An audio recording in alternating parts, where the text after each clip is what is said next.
Thank you. I appreciate you having me. It's gonna be fun. So, in 1992, you made a decision that would change your life forever. Before we jump into that, what that decision was, give us give us the backdrop. What brings a person to make the decision that you made? Well, I was pretty wild. I grew up a good Catholic girl, but I had a little wild side, and I needed structure. So um, in 1992, I joined the army, and if I hadn't, I'd probably be in prison because I had a lot of energy and nowhere to use it constructively. So the army gave me direction. It gave me belonging, and it's the first time anybody ever told me I was a leader because I was a pretty meek and mild little Catholic girl. And forward 30 something years later, I had a 23-year career in policing where I was a bomb tech. I retired as a lieutenant and I led teams hunting bad men and sometimes Sheesh. bad women. So, So it was one step at a time. You're. Did anybody sing "You're in the Army Now"? That old song. You're in the army now. Or did you miss that experience? Um, remember Private, did you ever see the movie Private Private. Benjamin? Oh no, no, I thought you were gonna say Saving Private Oh, Ryan. it's from No. the 80s. She's it's a hysterical. It's got Goldie Hawn, and Oh I my was probably a cross between Goldie Hawn and Pauly Shore as far as clueless and god. okay with being clueless. So you're in uniform. You're on your first day. You got all your gear. You're. What are you feeling? What's going through your head? Oh, scared. Our first day, we were in a cattle car with all of our gear and we had to run everywhere. And I was like, what in the heck did I sign up for? Because it was nothing like I'd ever seen. But So 8 weeks later, I was doing push ups and pull ups. Who knew? what was that experience? What was boot camp experience like for you? Was it? Did you know what you were getting into? Did anybody prep you? Did you do research? We didn't really have the internet like we have it today back then. Zero research. Yeah, she's just Zero like. research. My grandfather was in the Navy, and I looked into the Navy, but they had like 3 or 4 different uniforms, and I thought that Mm, was too complicated. So the Army only had two. So I'm like, those are my people. So when I went, actually, I wanted to go in right out of high school. I graduated around 17, but I don't know. I kept putting it off and in wishy washy, and then I didn't go into. I was 22, which is pretty old for a basic mm, trainee, and back then they had them where women were all together and men were together so mm. that you couldn't even be within like 10 feet of each other. So I thought that was good because they really had to work on our physical fitness because it takes longer to build up a woman, even though you can make her strong, which I later found out. I didn't even know I was an athlete until I went for basic training. And I turned, I think my first mile run was like 12 minutes, which, you can kind of meander along with a cup of coffee. And then even later on in policing, my fastest mile was 7 minutes. So who knew? So 7 minutes for what's it, 1.6 kilometers. That's not bad. No, yeah, It's one not bad. mile for a 1 mile. Yeah, that's pretty Yeah, fast, that's especially not bad. for an Yeah, old lady. I yeah. was in my 40s when I got into a 7 minute mile. Oh, that is really good then. I in my when I know, I right? was And it all doing started with the military. That's where I started running. But I hated it because running was a punishment. And then after I did I joined the police department and had to stay in shape. Then all of a sudden I would realize, oh my God, I think I'm good at running. Did you So get the I started runner's doing, high? Did you get to the stage where you yes, actually it was enjoyed it? crazy. I love that. Crazy. I hated it in the military. I did not enjoy that, but I for fun when I would run, that was, and especially when you kind of cross the 10 minutes running and kind of the high kicks in. It's quite an amazing feeling. So Yeah. what? Okay, so the good, the bad, and ugly. Describe to me the absolute worst moment in the army and your best moment. What were Mm. those two? And sometimes it's the same one. Right, right.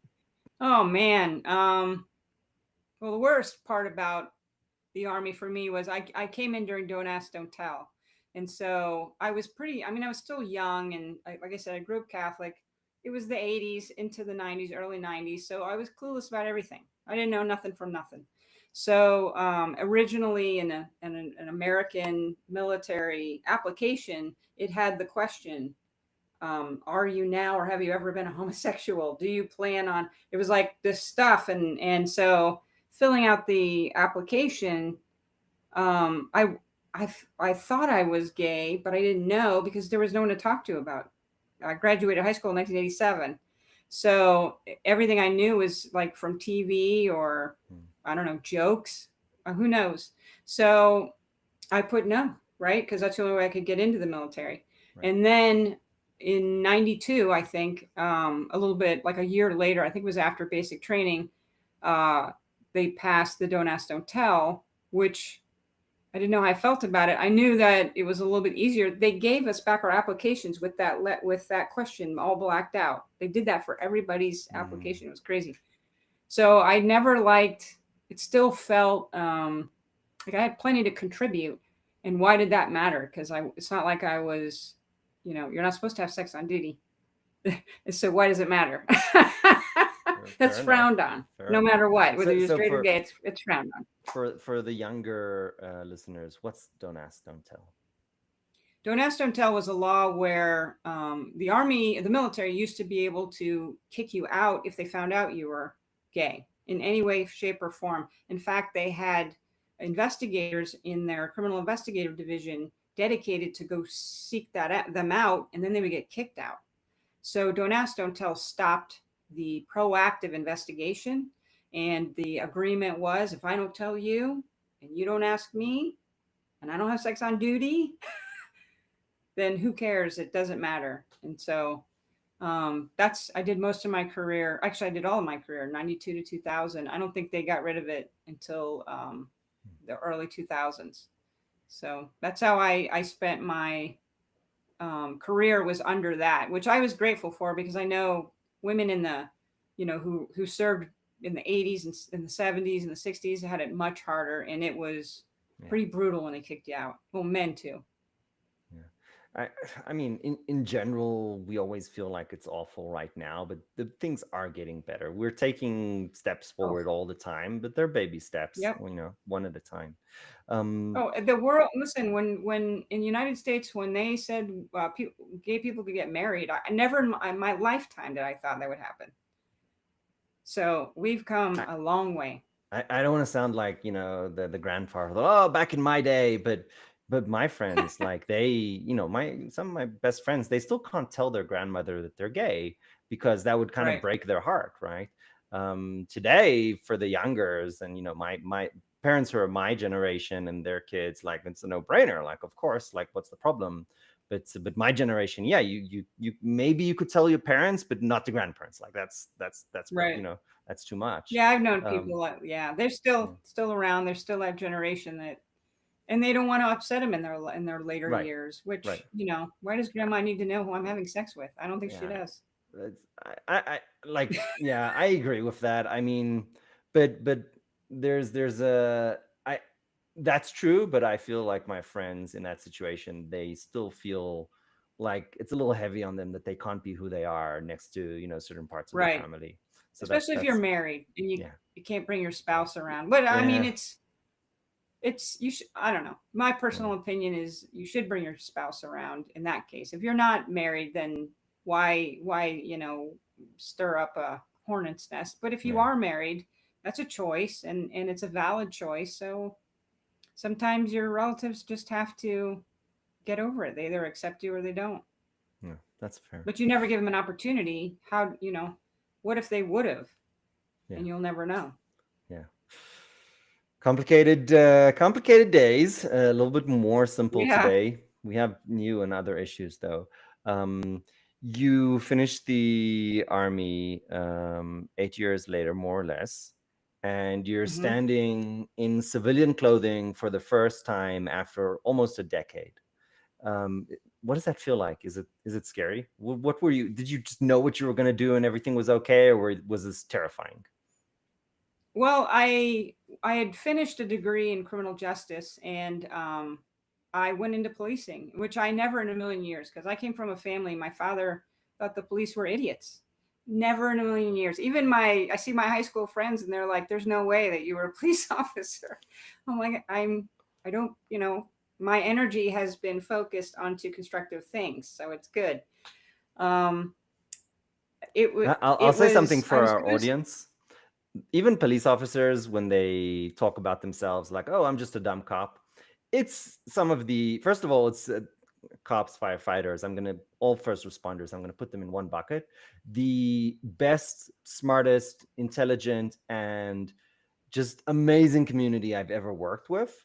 So I'll just put that out there, that even though thank police you. officers treat themselves, say that about themselves jokingly, it is so untrue.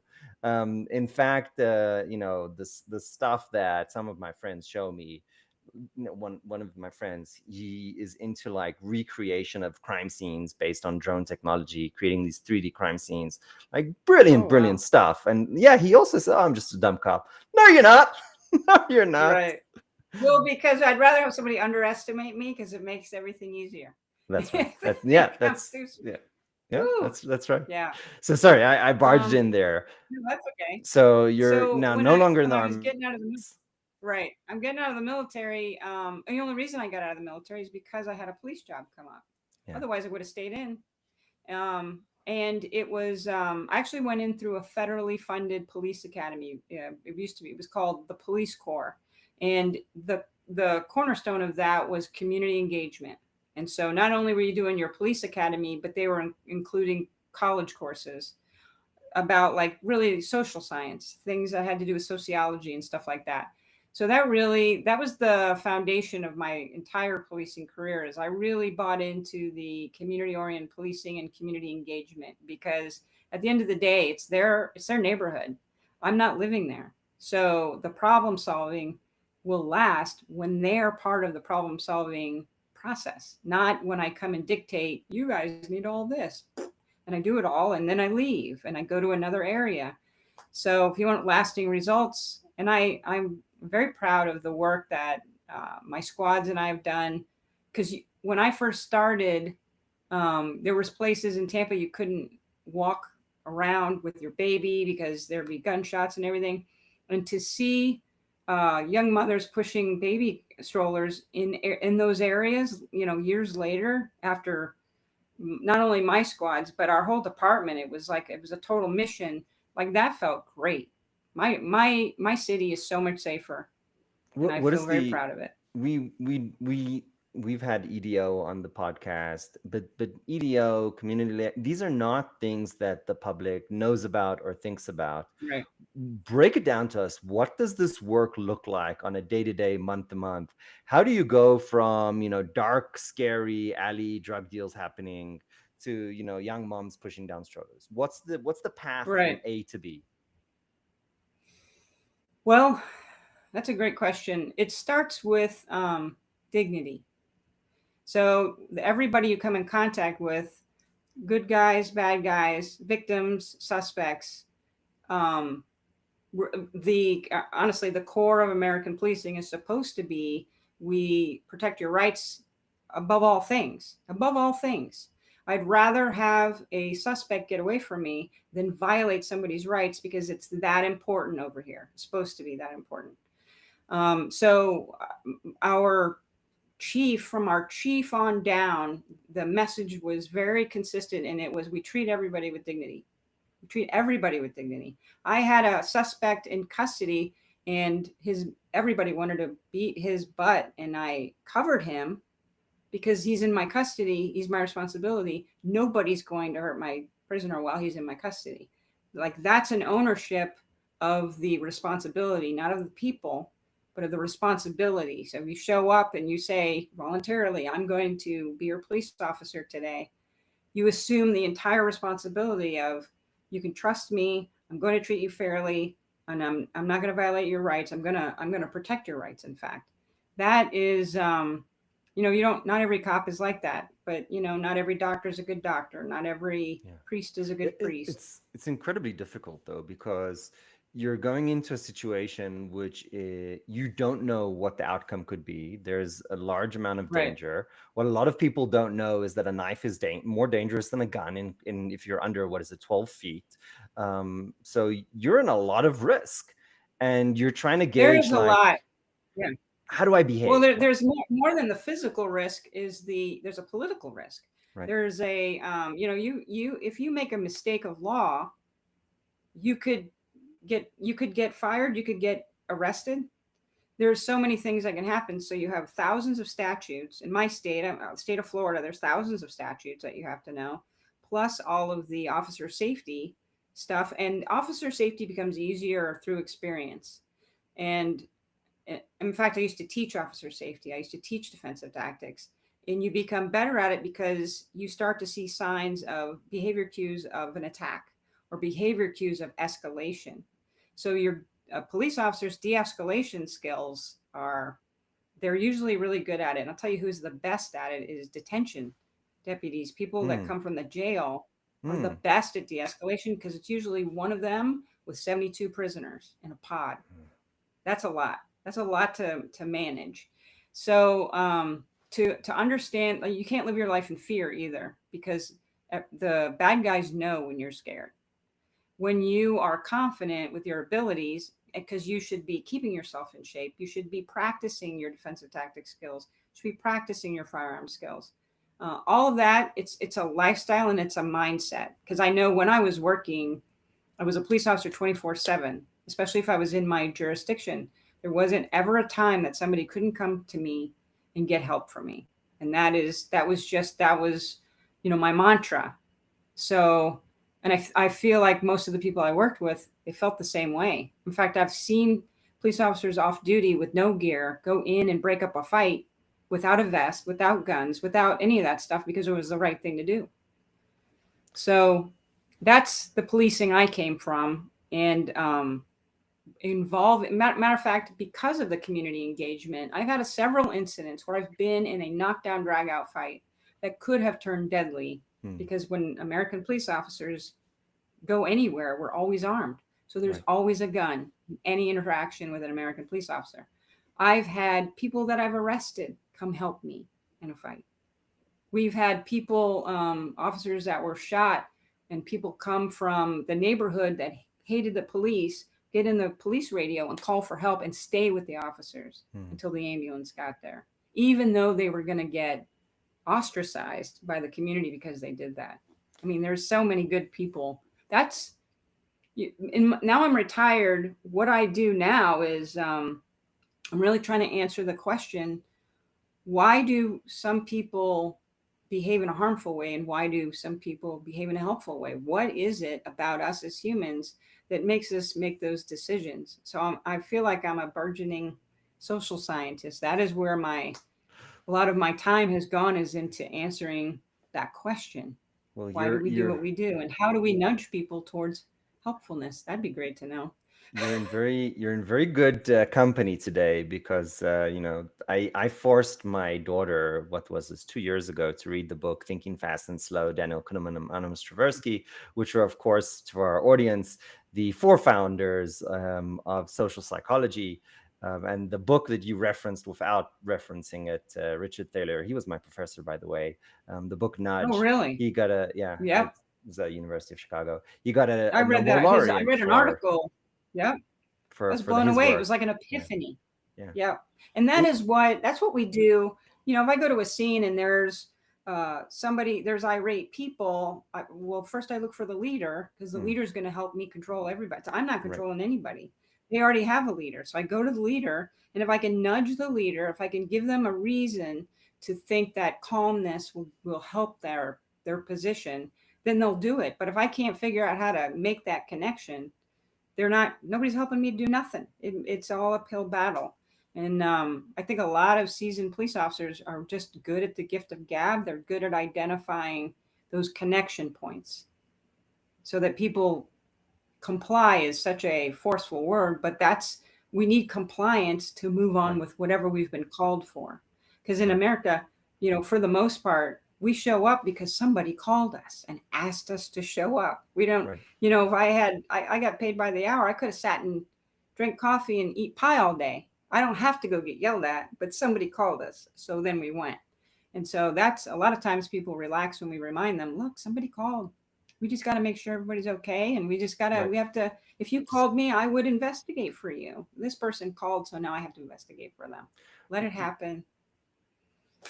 When we talk about social psychology, and is this part of the training that officers used to get, are getting today, or is this just like if you get into it and you study and you learn, you figure it out, good for you? I think a lot more police officers today are going to college and they're getting degrees in like social sciences and in criminal justice. They do talk about how different variables different variables affect the crime rate. It's not just the desire to steal or the desire to hurt somebody. It's poverty. It's PTSD. It's so many things. There's so many variables that go into it. And I think they're way more like when I first started. I know some of our old timers, it was like they had never met a real human being before because they were so black and white. And the people that came, the younger people that came as I was phasing out, probably thought that about me because society changes, right? And the social contract, it changes with different generations. In my day, if I hate to say that, but in my day, I had a field training officer. This man had gotten into a fight with his girlfriend, and by the law, because they lived together, he should have been arrested. However, in domestic violence, there's so many things, so many factors that go into it. But a lot of times, even if the women are controlled, the man makes the money. They've got children. Da, da, da, da, da. There could be all kind of ramifications. So my training officer asked the woman, "Do you want him to go to jail, or do you want him to pay for it?" And she's like, "I want him to pay for it because I need him to go to work tomorrow." So we took him behind the 7-Eleven, and he whipped his ass. And then he brought him back out. He told me to stay in the car. I wasn't allowed to see it. So I was just in the car. I didn't know what to do. I was just like, let me write my report. And he came out and the man thanked him. And then they left. That was the kind of relationship we had in the early 2000s. Today, are you kidding me? I would be, not only would I be fired, I feel like I would be sent to Siberia. That would be just absolutely the most unacceptable thing of all time. Today, people want reports. They want to be heard. They want all, and so it's a different interaction. And society gets to make that. They get to make that call because we serve, and we're made of. That's the other thing people forget is the police are made of society. Right. So the same cross section that's in your city is exactly the same cross section of the people wearing uniforms. They're Democrats, they're Republicans, they're atheists, they're Jewish, they're all the things. So I think people forget we're just humans doing the best we can with the information we can. And I personally think a lot of police officers show up broken. That's what attracts us to this because we do, we're saving people. And I know me personally, I came from a very violent home. But it made it so when I went to violent scenes, unlike other people, it didn't bother me. So I could stay in the fight and I could talk to people and my de-escalation skills were, I think they developed probably a little bit better than most because I've been de-escalating since I was 6 years old. So policing gives people that are broken a chance to use their energy constructively, and you don't have to see yourself like you're a victim or you're broken or anything. You had skills that were needed in the moment and you get to be helpful. And then like now I'm retired, that's a different life. Right. I'm not broken. I have great memories of being a police officer, and now I'm just going to do my best to be a good citizen. That's all I can do. It's a very heavy price that police officers pay mentally, physically. It's a tough job. How do you, and some people, alcoholism sometimes happens as a repercussion, right. other elements. how has this kind of developed over 20, 30 years back when you were in the force compared to today? Is there more awareness around helping officers kind of maintain their own mental health? I think it depends on the city or the jurisdiction, but for the most part, the buzzword is officer wellness, Mm. because our suicide rate is 8 times the rate of citizens. So so And so in fact, that's that. Let's just stop on that stat for a second. That is a tenfold almost, right? That is massive. We right, talk about dentists having higher suicide rates than other doctors. I right, think dentists is only twice or four times. This is double that once again. It's massive. massive. In fact, more officers kill themselves than are killed in the line of duty, That's by crazy. 3 times, That's crazy. 300%. And it has a lot to do with, especially like when I first came on, I came on in 2000, and we just, Gen X, right? You take the generational stuff, um, you just sucked it up and you suck it up and drive on is the phrase, or, suck it up, buttercup. As a matter of Yes. fact, the, the best story I can tell you to give you an image of what it was like in 2002 or 2003, there we have neighborhood rivalries in Florida, in the South. Everybody has a gun, so this neighborhood would come to this neighborhood and shoot them, and then this neighborhood would go to this neighborhood the next night or a couple nights later and shoot them. So in the area I was working, it was our turn to get shot at. So I was driving through. We hadn't seen anybody yet. And I was driving through, and I saw these gentlemen kind of sitting outside, and they were just sitting on a stoop drinking some beer. And I didn't even get out of my car. I just rolled the window down. I said, "Hey fellas, it's our turn to get shot tonight, so it'd be great if you guys took that inside. Let's just let them come through. They won't hit anybody. It'd be great." And one guy with a big beard, he was probably in his 40s, was like, "Sweetheart, we appreciate it, but we're good. We got it." And so I was like, I'll tell you what, I'm going to come back and check on you guys. So I drove off, I turned the corner, and probably 3 minutes later, I heard a tone, which is an alert that there's an emergency call. And it was shots fired at the location I was just at. I turned my car around, I'm going to go there, and the man with the beard is the one who was shot. And we didn't have any tourniquets, we didn't have any of that. So I had neighbors bringing towels and everything. And this man died in my arms. And he didn't expect that to happen, Right. at all. And the saddest thing was, I asked him if I could call anybody for him. And he said there was no one. So after he passed away, all the other officers show up, the ambulance gets there. The next thing I do is I get statements from people, I look for video, and then I go to the next call. Nobody talked to me about it. And I didn't even know it bothered me until about 5 years ago. A friend of mine who owns a company that has those go bags with tourniquets and stuff in it asked me, "Hey, was there ever a call where you wish you would have had a bag like that?" And Mm. all of a sudden, I was right back there at the scene. I could smell it. I could see it. I could see the man right in front of me. And those are the things that we never talked about before, that we definitely talk about now, because we recognize that, if you know the book The Body Keeps the Score, we're walking around Yeah. with all of the traumatic stress incidents that we've ever dealt with. Right. Just The, we hold on to it. the problem is that it creeps up on you. You don't necessarily understand that it's there. Um, and you think you're fine. In fact, you think that Right, you've built up a resilience and that you're not as affected because you've been exposed to all these things. right, Look, I grew up with bombs exploding around me, running to bomb shelters, people being stabbed. So you're like, yeah, okay, it's another Friday. Like, it's not a big deal. So you kind of right. think that, and I will say that sometimes, like, look, to a certain degree, it does give you perspective to life, because when something stupid happens, you're like, okay, that's stupid. Like, okay, Yeah, but these scars, they do stay with you, and you don't even recognize it. You don't know that they're there, and then they kind of erupt all at once, and that's the dangerous aspect of right. it. That happened to me. That too, actually 3 years ago, 4 years ago, my brain broke. There were so many signs though.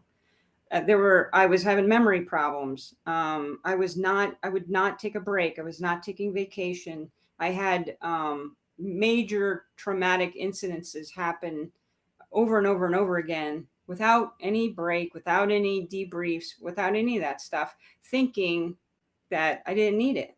And I even had a friend who was like, you've been through a lot. Why don't you take a break? And I'm like, no more than anybody else. And then, you know, there was a little girl, a little 4-year-old girl who was shot, and then I did CPR on her. And I remember that didn't break anything, but it was real close. And then it was actually a year later, her mother saw me at an event that we were supposed to be talking to the community about guns killing children. And she lost it on me. She didn't really like the police to begin with, but she thought I was a different officer and accused me of trying to tase her that night, when actually I kept it. I kept everything together, and I was not going to get mad in public and all that kind of stuff. But it wasn't the worst thing that ever happened to me by any means whatsoever. But it was the last thing that my brain could handle. And within about 2 to 3 weeks, my memory was so bad I couldn't remember things in minutes. That's how long my memory was. I couldn't read because the words turned into little symbols, and I couldn't write things down. There were so many things happening, and I hid it because of that type A, maybe if I run more, that military mindset, maybe if I drink more water. And it was getting worse and worse and worse. And by the grace of God, I was introduced to a different veteran, a Navy veteran who had a hyperbaric oxygen chamber therapy clinic. And he was doing a study on combat veterans with PTSD and traumatic brain injury.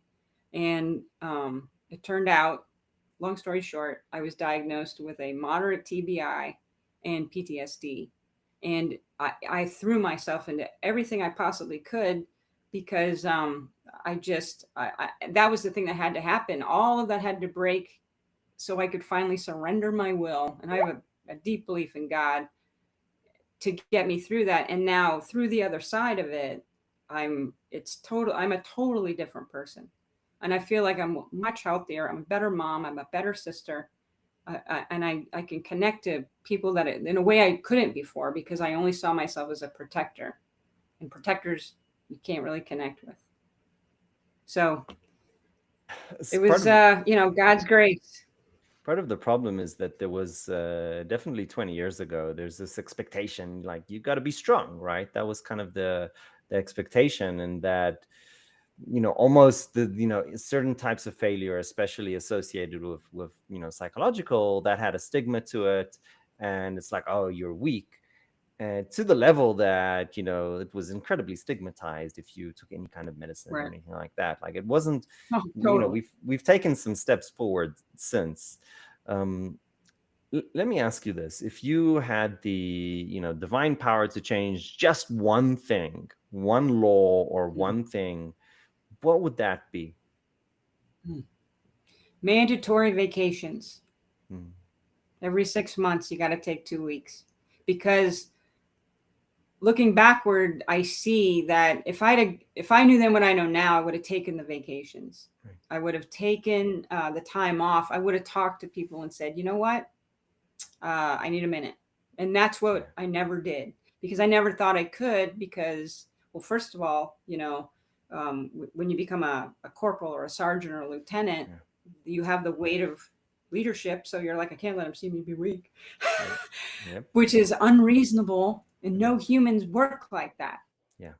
So I would definitely add a mandatory 1 to 2 week vacation every 6 months, because your body needs time away. And meaning no work whatsoever, no off duty. And that's the other thing. A lot of police officers and firefighters in America, a lot of them work like something like 48 hours on, 24 off. It's a weird schedule, but they have full-time jobs other than. So they're constantly working. Police officers do off duty constantly. There's no sleeping. It's just, we wreck ourselves. And in order to process PTSD, in order to process traumatic incidents, you need REM sleep. And none of us are sleeping.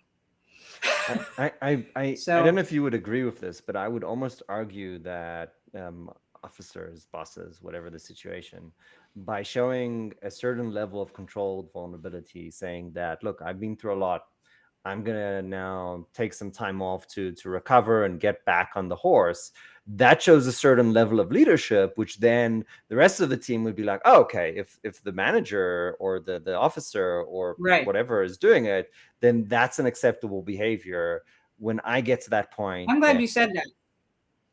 and Yep. I'll tell you, That's self it wasn't leadership. like that. It wasn't like that back in my day. Um, but I feel No. like, and it's not like that everywhere all the time today, even. But I would advocate that, lead by example, and that also means that you as a manager need to be honest about when you need time off. Right. Then that mean you have to know yourself and you have Yeah. to have self leadership, which is, there's so many leadership books out there and military leadership courses, and it's all about leading people. And it's very little is about leading yourself Right. because we have those unreasonable expectations that, well, nothing's ever going to bother me because I'm the boss and I'm the greatest, but you're not. Yeah. Yeah. So I think we're moving in the right direction. In fact, that's what for the last year I've been writing a book that is basically it.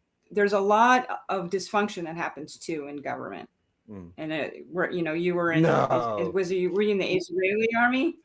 Yes. Were you with the Israeli army? Yeah. Yes. So you know what I mean. When the government gets together and says, "Hey, we ought to do something," it's total chaos. But you have really good people with altruistic motives that want that purpose and they want that greater good Yeah. inside of this toxic.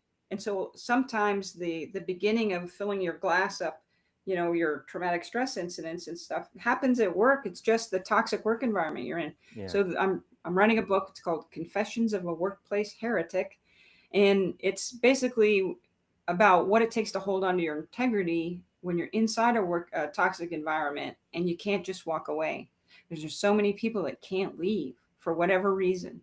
Yeah. So it's, from my military and police life, it's written like a practical field guide about finding ways to create your little pocket of decency inside of that toxic workplace so that where you go, you bring good and you can So stay this true to is your values. this is incredibly difficult.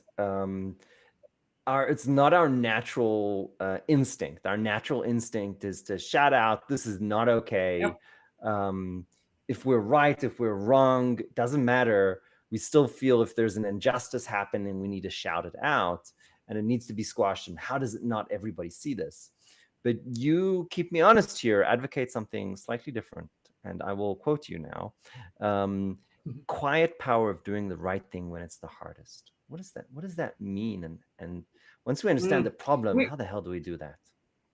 right. Well, if I ask you to think of a time where you were a bunch around a group of people, where the person in power did something icky, not quite so wrong, but just it wasn't right, and nobody said anything.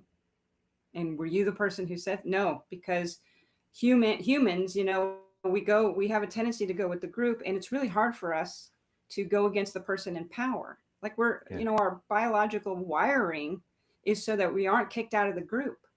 Because when we were cave people, we get kicked out, we wouldn't have any food, we didn't have any shelter, we'd die. Yeah. So we're almost having to really We're come to social our animals. prefrontal cortex to where our reason is, and that's why my big thing is that you think you're safe being quiet in the moment, but that's going to wear you out. It's going to Yeah. affect your Oh, heart. It's going to affect your there's a lungs. price no matter what. I mean, it's an Yep, impossible. there Okay, is. so let There's me a let me. short-term price though Hmm. for there's a short-term price for building up that self-esteem to stand up and create those boundaries and hold them. It's a short-term price of extreme discomfort in the beginning, and maybe you don't get that promotion. The price is these future things you can't hold in your hand. But the price of compliance into an environment and in doing things that make you feel sick about yourself is a definite long-term steady decline, and you lose your health. So that when you're out of there, because you will be one day, you will not be working and they will not be calling you to check on you. You're going to be alone with your health problems. Yeah. And it's not worth it.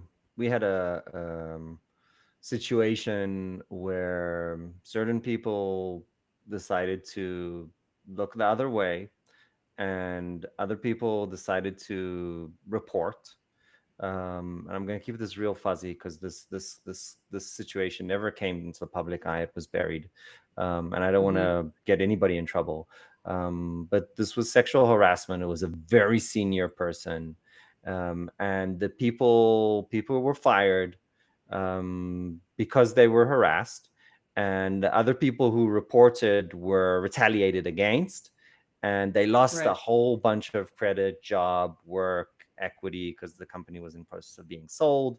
So they lost large amounts of money. And that CEO, despite being reported to HR, nothing ever happened to him because, Mm-hmm. well, they were in the middle of an acquisition, and the board didn't want to lose a whole bunch of money. And Right. I wonder to myself, like, this is $250,000 versus the ability to sleep at night. Who paid the bigger price?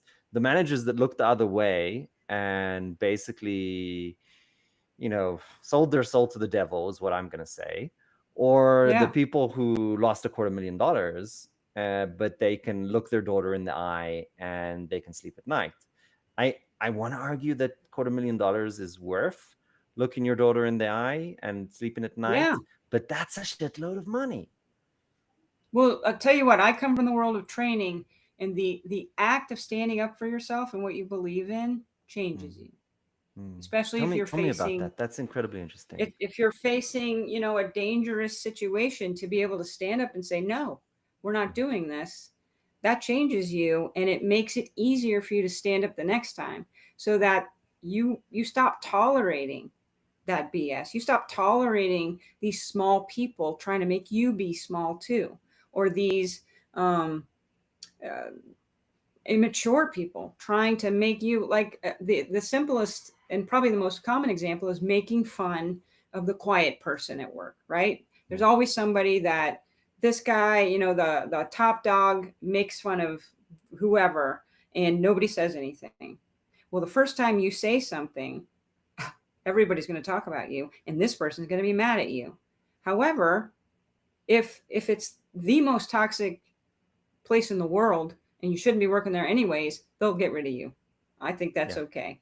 If it's not, then this guy will think twice about doing that to you. And that was my career. I was a strong female coming up, and there were still men on the force at the time that I first came on that thought women didn't belong in law enforcement.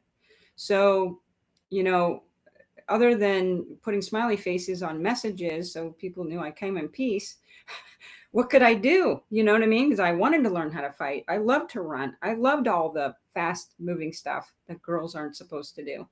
So I just learned, I just had to, because I really didn't have any other option, say, no, we're not doing that. But here's why we're not doing that. Never disrespectful, but I held my ground to the point that there were supervisors who didn't want to deal with me. So then it wasn't that I was ostracized, is that they never came to give me problems. I didn't receive the pushback that other people got because it wouldn't go anywhere. Because I could quote chapter and verse of the policy and say why we shouldn't do it. I mean, you have to have your ducks in a row. And part of what I read about in the book is you should have an exit strategy. And I had an exit strategy in case I couldn't stay here anymore. If it got too toxic and I just couldn't do this anymore, I had planned an exit strategy.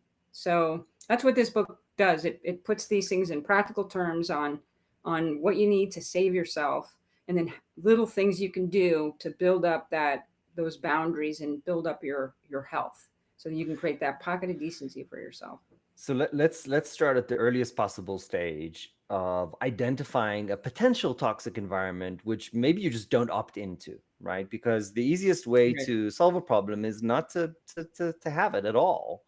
what are the signals or the red flags or yellow flags that you would kind of advise to the audience to say, like, this might be a very toxic environment?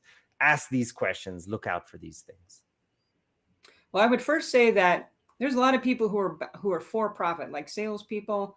If this job stinks, they'll just go get a better job with more money, right? So that this book isn't for them. It's really for service-oriented people who are driven by the greater good that they're doing.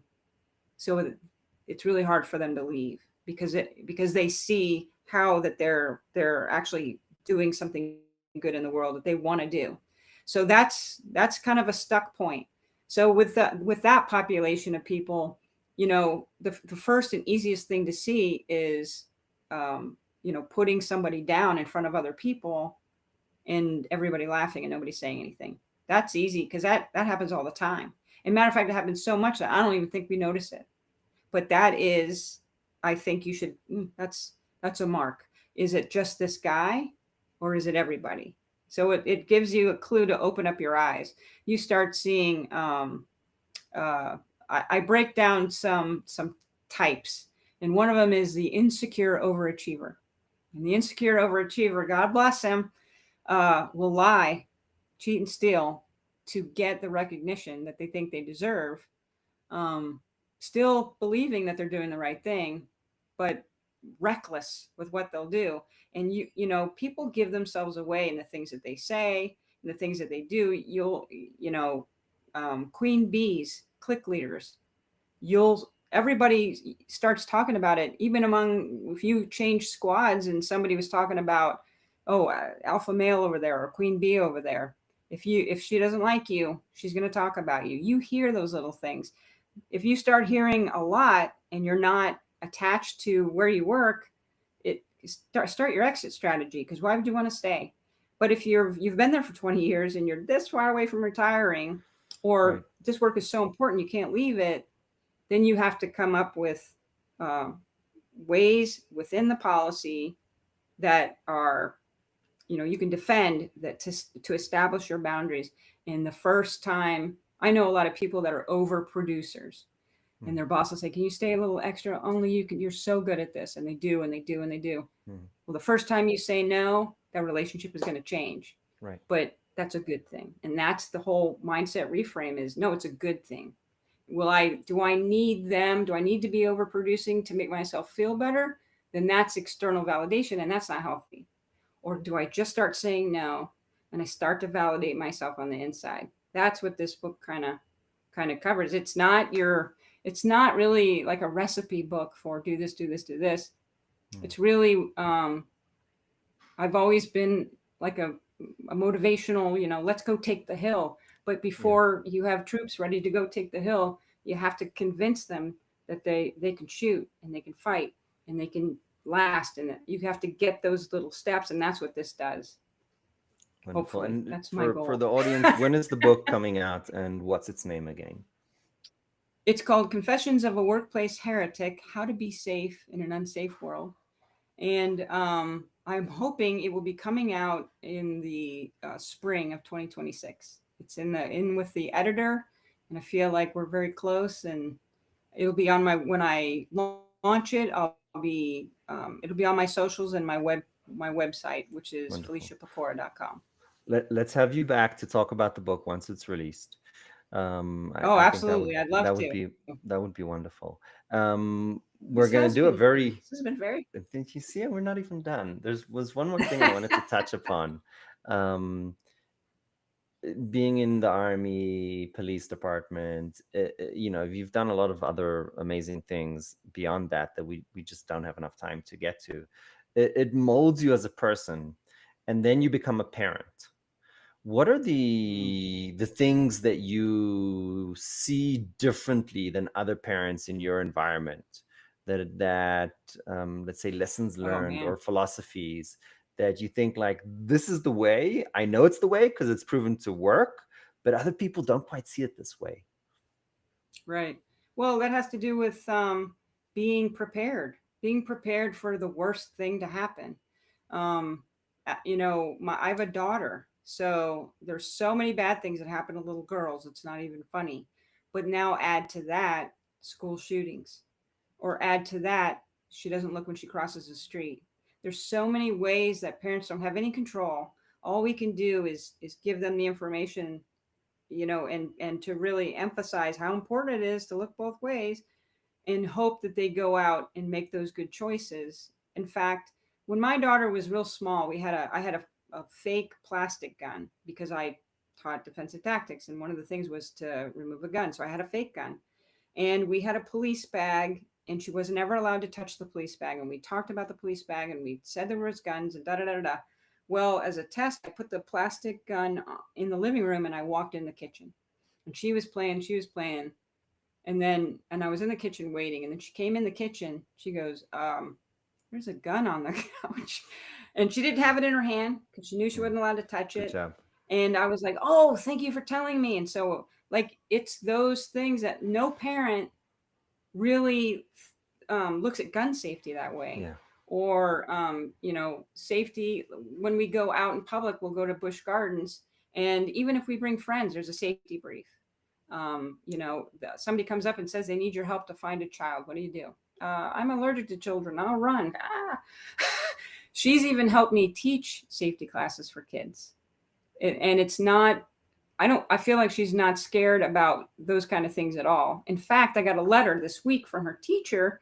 2 boys were going at it in her classroom. They were arguing and it was escalating. And she walked over and she calmed them down. Oh, And I wow. was like, what?